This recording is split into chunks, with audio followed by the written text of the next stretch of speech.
Everyone, welcome back to I'm Naga YouTube channel. இன்னைக்கு வந்து ரொம்பவே காரசாரமாக போய்கிட்டு இருக்க திருப்பதி லட்டை பற்றி தான் பார்க்க போகிறோம்.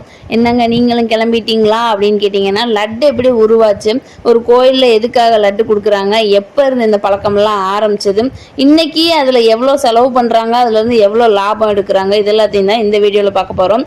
நீங்கள் எங்கள் சேனலில் ஃபஸ்ட் டைமாக பார்க்குறீங்க அப்படின்னா மறக்காமல் சப்ஸ்கிரைப் பண்ணிக்கோங்க. சரி வாங்க வீடியோக்குள்ளே போகலாம்.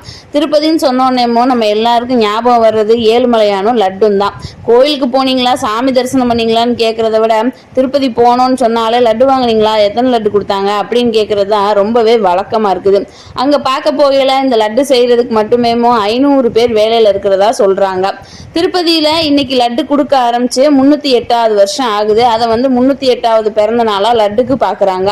சரியா, இந்த லட்டு பிரசாதம் கொடுக்கற மூலியமா ஒரு வருஷத்துக்கு 400 கோடி வரைக்கும் வருவாய் வர்றதாகவும் தேவஸ்தானம் பதில கணக்கு காமிச்சிருக்கிறாங்க. திருப்பதி லட்டை தெலுங்குல ஸ்ரீவாரி லட்டு அப்படின்னு சொல்றாங்க. நீங்க கோயிலுக்கு போனீங்கன்னா நல்லாவே பழக்கமாயிரும் ஸ்ரீவாரி லட்டுன்னு சொல்றதுக்கு.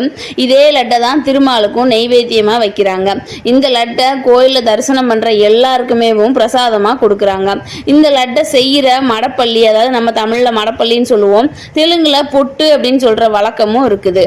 சரி, ஃபர்ஸ்ட் எந்த கோயிலையும் இல்லாத வழக்கமா இந்த கோயில்ல எதுக்கு லட்டு கொடுக்குறாங்க அப்படின்னு பார்க்கலாமா. நம்ம எப்பவுமே எந்த கோயிலுக்கு போனாலும் பொங்கல், சுண்டல், புளியோதரை இப்படி கொடுக்கறது தான் ரொம்பவே பார்த்துருப்போம். ஆனா திருப்பதியில எல்லாருக்குமே லட்டை தான் பிரசாதமா கொடுக்குறாங்க.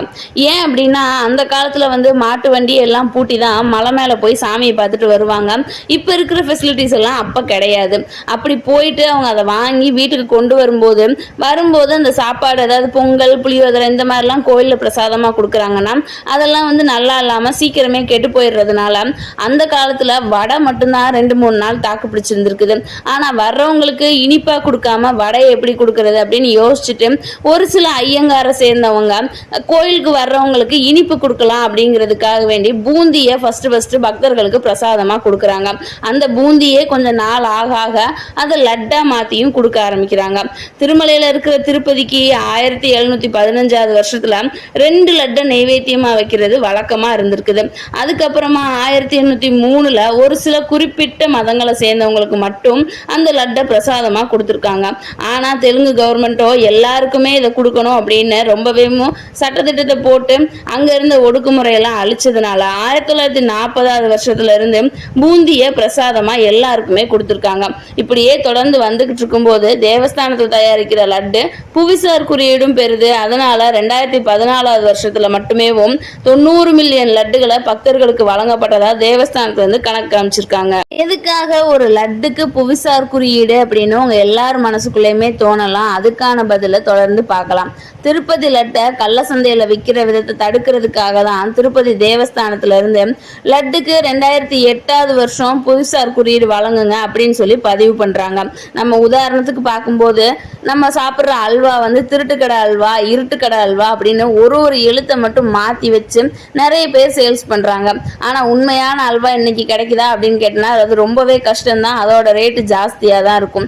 ஆனா இப்பெல்லாம் நிறைய ஆன்லைன்லயேவும் எங்களுக்கு இருட்டுக்கடை அல்வா தான் சேல்ஸ் பண்றோம், திருநெல்வேலியில இருந்து தான் சேல்ஸ் பண்றோம் அப்படின்னு சொல்லிட்டு திருநெல்வேலிக்கு அவங்களுக்கும் சம்பந்தமே இருக்காது, ஆனா சேல்ஸ் பண்றாங்க.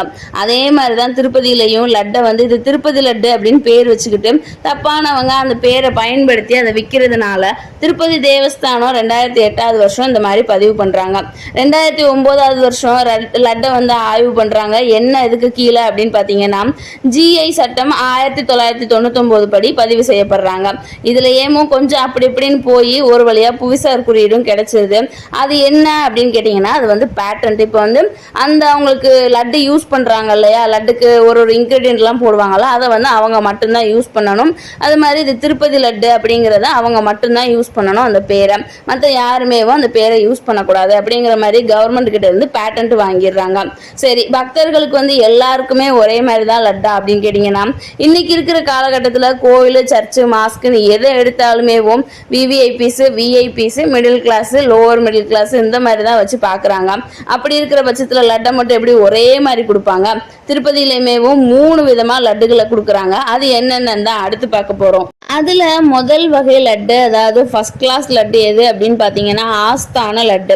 இந்த ஆஸ்தான லட்டை முதன்மையான விழாக்கள் நாட்களில் மட்டும்தான் செய்கிறாங்க. முக்கிய பிரமுகர்களுக்கு மட்டும்தான் இந்த லட்டு கொடுக்கப்படுது. நீங்கள் எவ்வளோதான் செலவு பண்ணாலுமேவும் நம்மளுக்கெல்லாம் கிடைக்காது, விவிஐபிஸ் மட்டும்தான் கொடுக்குறாங்க. இந்த லட்டு ஒரே ஒரு லட்டோட வெயிட் எவ்வளோ அப்படின்னு கேட்டிங்கன்னா 750 கிராம் இருக்குதாமா. 3/4 கிலோன்னு நம்ம எடுத்துக்கலாம். மற்ற லட்டை விட இதில் முந்திரி, பாதாம், குங்குமப்பூ இதெல்லாமே ரொம்ப அதிகமாக போட்டு தடபுடலாக சூப்பராக பண்ணியிருப்பாங்களாமா. அதுக்கடுத்து 2வது இடத்துல இருக்கிறது கல்யாண உற்சவ லட்டு. இந்த லட்டு கல்யாண உற்சவ சேவையில் கலந்துக்கிற பக்தர்கள் எல்லாருக்குமே பிரசாதமாக கொடுக்குறாங்க. இதுவுமே 750 கிராம் எடையோட தான் இருக்கும். இந்த லட்டு தேவை ரொம்பவே அதிகமாக இருக்கிறதுனால இதை ஃபர்ஸ்ட் கிளாஸில் இருக்கிறத விடையுமே அதிகமாக செய்கிறாங்க. இதில் குறைஞ்ச அளவுலையேமோ குங்குமப்பூ இதெல்லாமே போட்டு செய்கிறாங்க. அதுக்கடுத்து 3வதாக இருக்கிறது, அதாவது நம்மளாம் ஈஸியாக வாங்க முடிகிற லட்டு தான் புரோக்தம் லட்டு. இந்த லட்டு பொதுவாக எல்லாருக்குமே கொடுக்குறாங்க. 3 வகை லட்டுல 3த்தையுமே வச்சு பார்க்கும்போது இந்த புரோக்தம் லட்டு மட்டும்தான் கொஞ்சம் சின்ன சைஸ்ல இருக்குமாமா. எவ்வளோ சின்னதுன்னு கேட்டிங்கன்னா இதோட வெயிட் 175 கிராம் தான் இருக்குமாமா. அப்போ நீங்களே கம்பேர் பண்ணிக்கோங்க. ஃபர்ஸ்ட் இருக்கிறது 750 கிராம், லாஸ்ட்ல இருக்கிறது 175 கிராம் தான். இதோட ரேட்டு ஃபர்ஸ்ட் ஆரம்பிக்கும் போது 8 அணான்னு வித்துருக்குறாங்க. ஆனால் இன்னைக்கு இதோட ரேட்டு 50 ரூபான்னு தேவஸ்தான தரப்புல சொல்லப்படுது. கடந்த வருஷங்கள்ல எல்லாம் திருமலை திருப்பதி தேவஸ்தானத்துல ஏறக்குறைய 1.5 லட்சம் லட்டுகள் மட்டுமே செய்யக்கூடிய திறன் கொண்ட அந்த பொட்டு ரூம் இருந்திருக்குது. ஆனா இன்னைக்கு பொட்டுல ஒரு நாளைக்கு 8 லட்சம் லட்டுகள் செய்யற திறன் கொண்ட ரூம்பா அதை அமைச்சிருக்காங்க. சரி, திட்டம்ங்கிறது திருப்பதி லட்டு தயார் செய்யறதுக்கு பொருட்கள், அதோட விலை, அந்த பட்டியல் எவ்வளவு ஆகுது அதெல்லாத்தையும் தான் அடுத்து பார்க்க போறோம். வரலாற்றுலயும் 6 தடவை திட்டங்கள் மாட்டினது எங்க அப்படின்னு கேட்டீங்கன்னா திருப்பதியில மட்டும்தான். இன்னைக்கு திருப்பதியில லட்டு தயாரிக்கிறதுக்கு கடலை மாவு, முந்திரி, ஏலக்காய், நெய், சர்க்கரை, கற்கண்டு, உலர்ந்த திராட்சை இப்படி 50 விதமான பொருட்களை பயன்படுத்துறாங்களாம். நம்ம தான் ஈஸியா ஒரு லட்டு தானே அழகா செஞ்சிடலாம் அப்படின்ட்டு யூடியூப்ல பாக்குறோம். ஆனா திருப்பதியில செய்யற லட்டுலயும் 50 விதமான பொருட்களை சேர்த்திருக்காங்களாமா.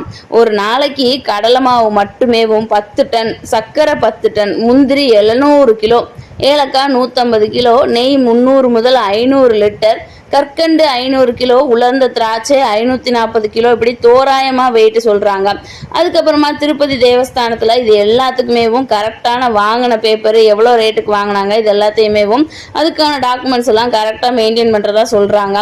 அதுக்கப்புறமா லட்டு தயாரிக்கிறத ரொம்ப முக்கியமானவங்க எல்லாம் எந்நேரமும் கண்காணிச்சுட்டே இருப்பாங்க அப்படின்னு சொல்றாங்க. சரி, இந்த லட்டு செய்யறவங்க யாரு, அவங்களுக்கு என்னென்ன மாதிரி சலுகைகள்லாம் கொடுக்கப்படுதுன்னு பார்க்கலாமா. இந்த லட்டு செய்யறவங்கள பொட்டு கார்மிகளும் அப்படின்னு சொல்றாங்க. ஏறக்குறைய திருப்பதி அந்த லட்டு செய்யற இடத்துல மட்டுமே 700 பணியாட்கள் இருக்கிறாங்களாமா.